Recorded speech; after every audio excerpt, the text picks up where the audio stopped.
The fourth reuse of your research project would be if you present it in your application for college, either in Peru, but of course this is more important if you are nowhere in Peru. Typically in Peru, as I understand it, is your entrance exam and that's it. But in other countries, you have to present other supporting information of your students and fitness for college.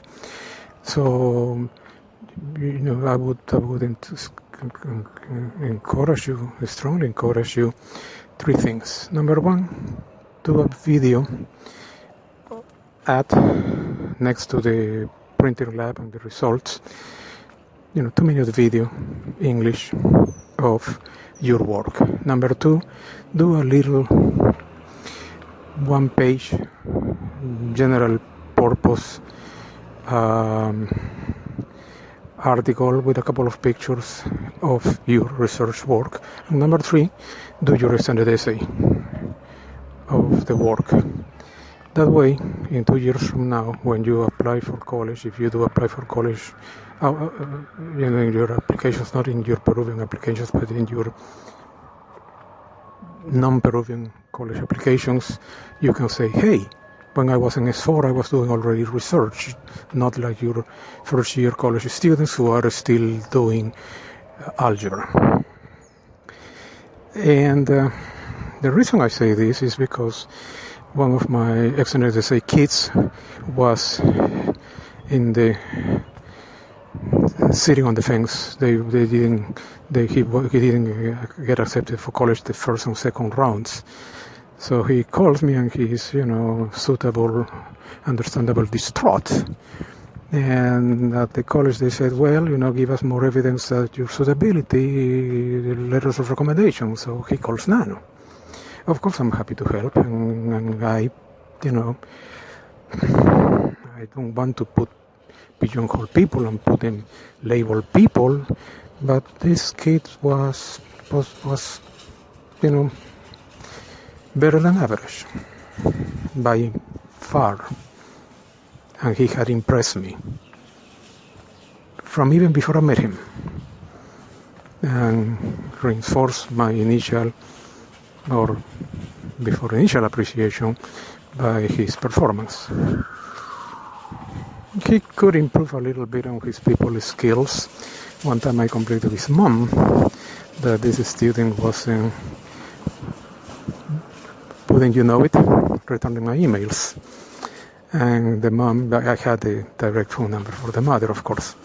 And the mom says, well, you shouldn't feel special. He doesn't return our calls either, and I gave birth to him, and he doesn't return. He doesn't come out from his lab in the roof when I call him from lunch either. So don't feel special that he doesn't answer. So that, I think that was supposed to make me feel better, but somehow it didn't. But at least it's not that the kid was cross with me for whichever reason. I mean, he's such a likable guy. But that he was just, for lack of a better word, weird. But the bottom line, I get in my moods, so I don't mind people getting weird. Because I do get in my moods too. So I don't mind people being weird. And there are some people who get a pass from me. There are certain people who belong to certain groups who get an automatic pass from me. So it wasn't a problem. Bottom line, I wrote him a letter. I sent a letter to the school. He gets accepted. Everybody's a winner. So in other words, my fine feather Alejandro, I am not just talk, okay? I know what I'm talking about. And if you're not concerned, and you shouldn't be concerned, it's clear to me that you're going to have automatic acceptance at any school of your choice. I've come to the conclusion that you get an automatic acceptance at any school of you're going to get an automatic acceptance at any school of your choice. You're a shoe-in. I would. But the other thing is, there's the money side of the equation, which of course, this is grown-up talk. The money side of the equation, which means, okay, I don't want to be mean or crass, but sooner or later you have to find the facts of life. Universities in Europe, England, and United States are in economic trouble, and they get out of economic trouble by getting kids who pay full price without discounts, without called scholarships. So the more kids from Peru, the better they are, and I'm not making this up. This is my evidence. Quote. So now I am not against. If you want to have a good or a service, there are two possibilities. You pay full price, 100% of the price, or you get a discount and you pay less than the price. So, for instance, sometimes you have to pay full price. For instance, I travel first class. When I get on an airplane, I travel first class. Okay, I travel 3 times first class. 1 to Mexico, 1 to Boston, 1 to San Diego, and it was on vacation. Why not pay first class? So it's more money, but the seats are bigger, the food is much better, and you have basically what is called 100 full-time waiter who is pending out of every ward. Okay, on the trip on Boston, it was a particularly hectic time at work, and I was asleep the whole time. I don't remember a thing from going first class, but then going to Mexico, I did enjoy. So this is the thing. If you're going to be 4 hours keeping a plane, you have a choice. You can go tourist in cramped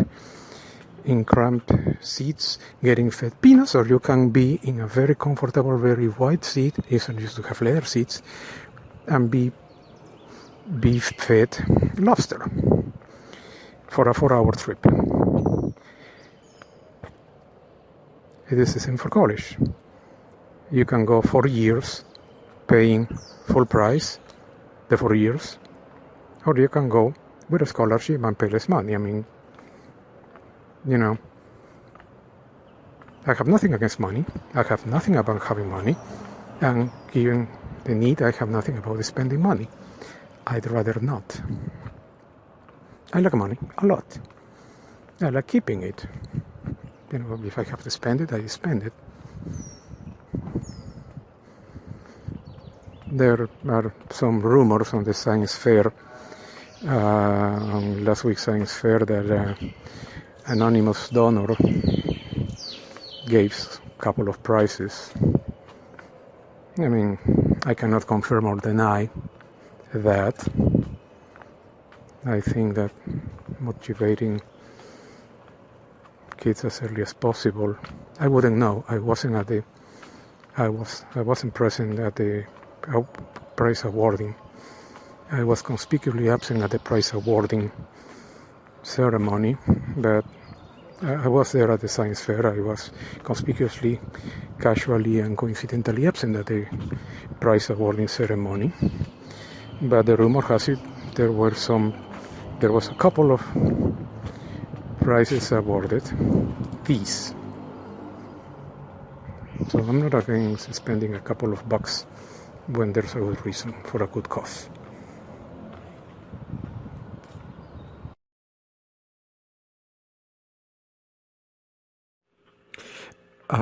When you do, at least when you do the video, you know how in literature there is like the overt and the covert themes. The overt is what you read, but the covert is what he's trying to tell you.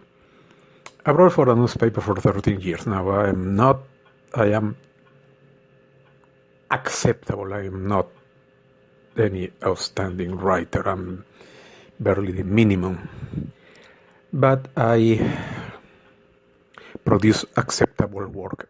But the thing is, I am very aware and very careful of the message I'm trying to convey, and I will give you examples when I'm in a communication situation, and I will give you 3 examples. Example number 1, I did made some videos, not very good, about the student projects, which I submitted to your teacher, so eventually it may trickle down to you or not. But when I interview these college students, both at Union Católica, showing their projects, I was saying, yeah, it's okay that you talk about your project, but this is going to go to high school students, and what I really want you to know, to say is how your high school studies help you doing this college work. Make the connection so the high school students can get to the realization that actually high school is useful and it's not an invention for parents to get rid of their kids for a few hours, regardless of what parents found in these 2 years of COVID with the kids in the house all the time, not being able to go to school. And as I mentioned before, I took my 9-year-old student and to the science fair, but I wanted to, as much as I could, slant it so he realizes that science is important. So again, what I mean is, there is what I'm trying to say, there's why I say the actual words I use and stuff, but there is the message I'm trying to convey. In your case, may I have a suggestion? Yes, talk about your project, but no, the important thing is not the project. The important thing is not what you know, what you did, the skills that you show in the project. The important thing is how you changed, how you found challenges that you didn't need to do, and how you faced the challenges and surpass the challenge. Basically, in very clear, the things you needed to learn the 2-3 weeks in the project and how you got that knowledge. So what I want you to do is to, through your research, through your project, through what being a DoTech, show me that you can grow up in one heck of a hurry, that you can face a new situation and adapt to it. That's what I want to know. If you were very knowledgeable in XYZ coming in at your project and you show your amazing skills, that doesn't help me. But if you come and say, well, I started my project and I realized I didn't know squat about whatever, so I did ABC to attain that knowledge, and I obtained it in one heck of a hurry because I'm an incredibly quick learner. Show me that, and you'll be admitted so fast at the university you won't know what happened to you. So Spielberg, Villeneuve, you have your movie directing to do, and keep it under 2 minutes, and then write an article and write an essay, and make sure when you finish you remain friends with the people at the lab, and the higher up the better, and make sure you remain friends with people who are not going to lose their jobs in 2 years, because that happens a lot in Peru. That happens to me a lot because I have this friend, I had this friend, so that I suppose I'm in lab XYZ, and I call them and say, oh, we fired his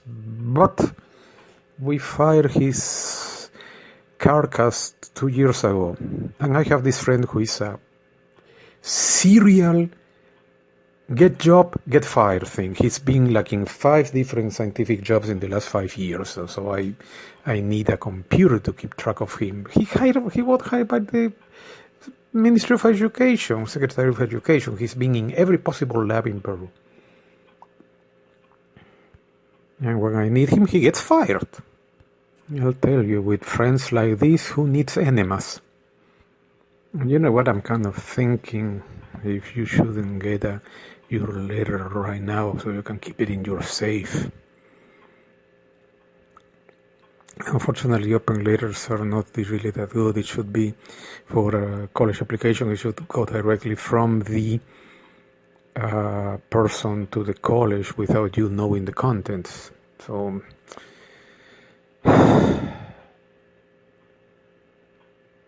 nah, God, nothing is easy.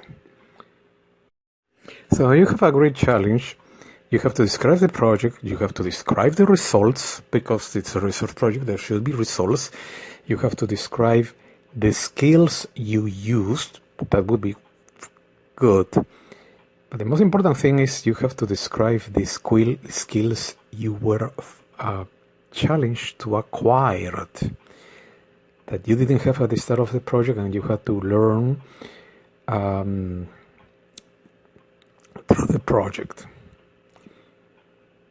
Being able to change, being able to grow, because that's what they will want at the college. Well, what I would suggest is that, one day make sure you have time and make sure you do it 2 or 3 times in 2 and 3 different days, because you'll learn how to do the video, lighting, sound, have a microphone on you, so you minimize ambient noises. Check what's behind you so it's not distracting.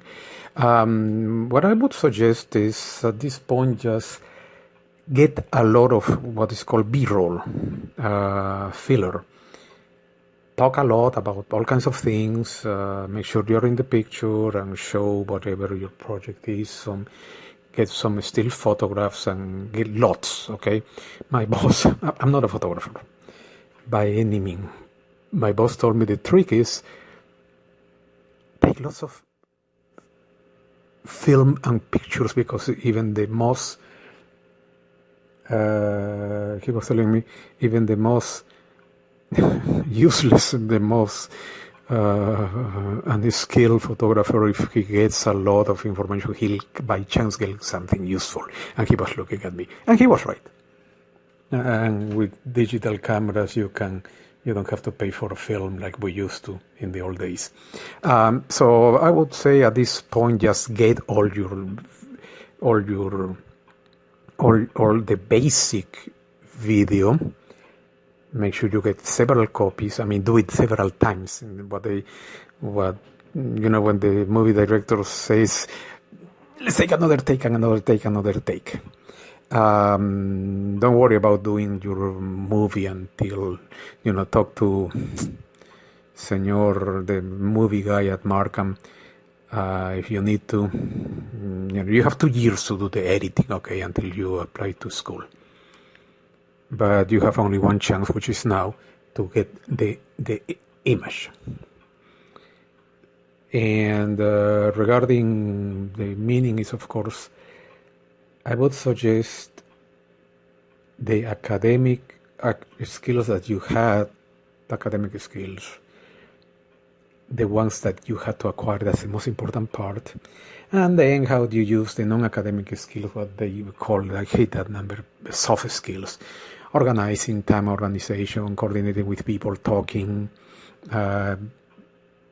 asking nicely to people what you need so they give you what you need, so you can work in a team, or you can work with people. So show that your mother didn't,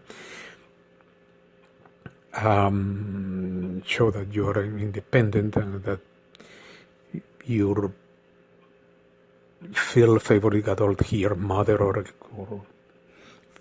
your favorite adult didn't have to do things for you, because you are an independent, mature person who could navigate an organization and do it.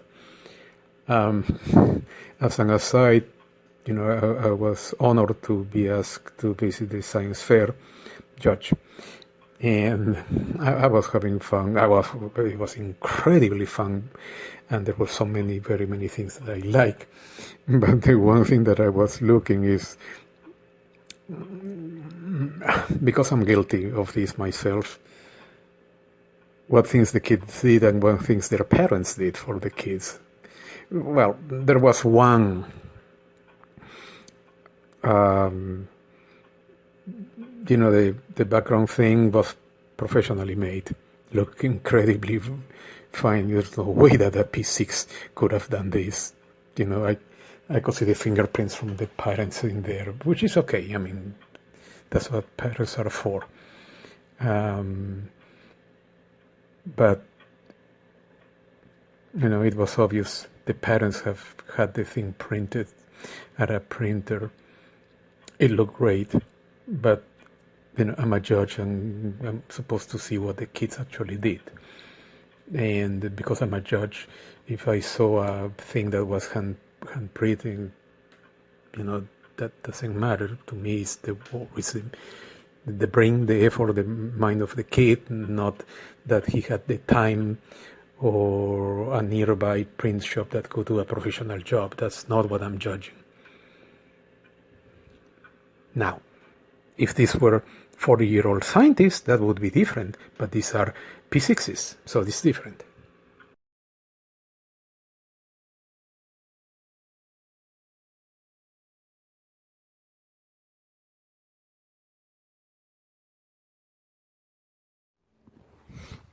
Alejandro, I was rereading your message and I noticed again when you say the Markham job experience is 3 to 6 hours, but I'm doing much more than that.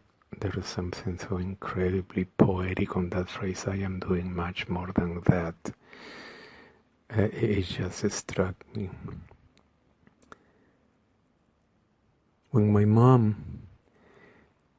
graduated from high school, there was some event, and it had like 9 events.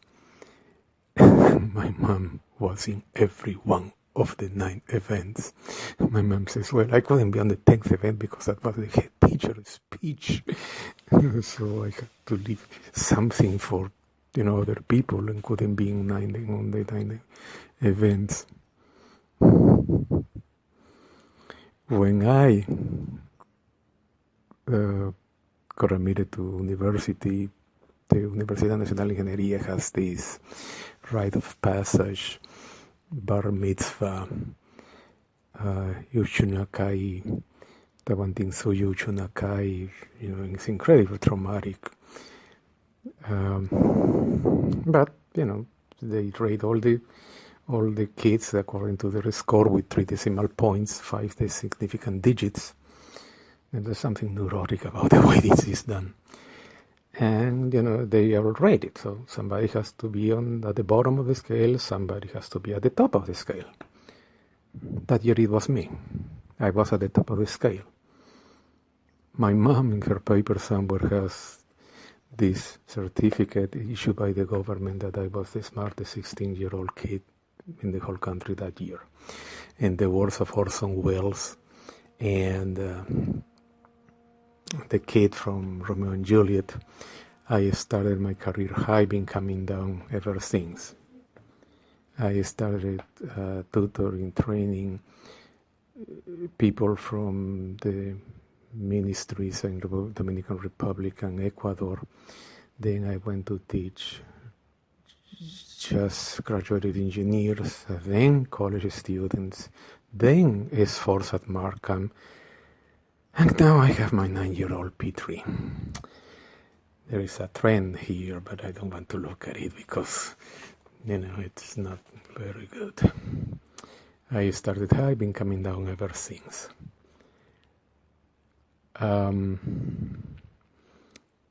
But the maths part of the test was 40 questions. I answered correctly 39, and then it's incredibly petty on my part. But I was thinking, why couldn't I answer the 40?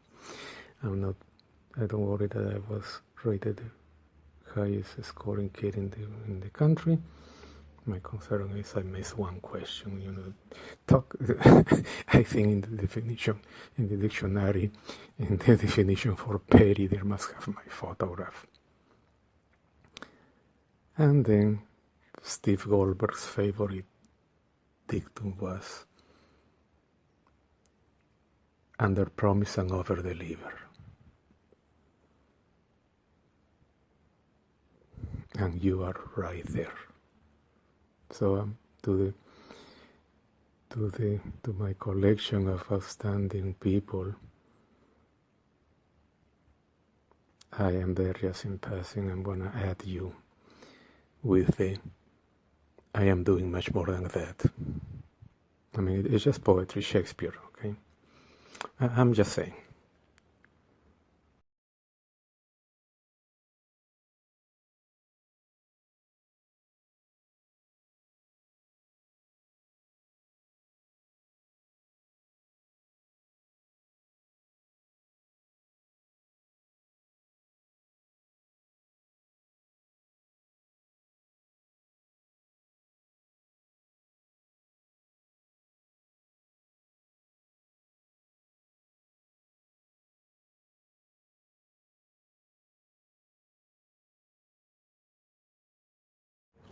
I was rereading your email and I noticed that I am doing more than required statement, and that is such a fantastic phrase.